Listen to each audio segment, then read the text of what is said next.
უამინდობის მიუხედავად კვლავ გარეთ რჩებიან მიუსაფარი ადამიანები ქუჩაში თანხის შესაგროვებლად გამოსული უსახლკაროები, მათ შორის მცირეწლოვანი ბავშვები ყინვის დროს თავს მიწის ქვეშა გადასასვლელებს აფარებენ. მეცხრე არხის გადამღებმა ჯგუფმა დღეს ყველა ასეთი გადასასვლელი შემოიარა. ჩვენი კორესპონდენტი აფრიკის დასახლებაში ადგილზეც მივიდა, სადაც უსახლკაროები დროებით თავშესაფრებს ერთ ლარად ქირაობენ. ყოველ ღამე ამ გაყინულ ოთახში 10 ბავშვს ძინავს. ასეთ პირობებში შვილებთან ერთად ზოია შამოევა ქირით 15 წელია ცხოვრობს.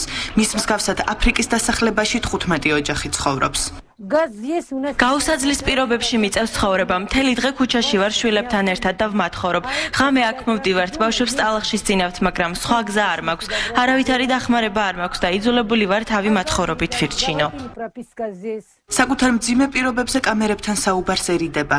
მთელ დღეს რუსთაველის მეტროსთან ატარებს და ცდილობს საკვების ფული შეაგროვოს. ღამეს სად გაათევს არ იცის. აპირებს გუშინდელის მსგავსად სიცივეს რუსთაველის მეტროში შეაფაროს თავი. და სადმე დაწესებულება არის ესეთი თუ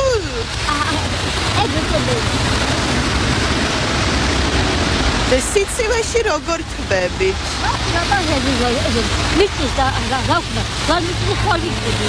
ნანას მსგავსად ყინვაში ფულის შესაგროვებლად ასობით ადამიანი დგას. მათ შორის არიან მცირეწლოვანებიც. მიუსაფარი ბავშვების უმრავლესობას არ აქვს ფეხსაცმელი და თბილი ტანსაცმელი.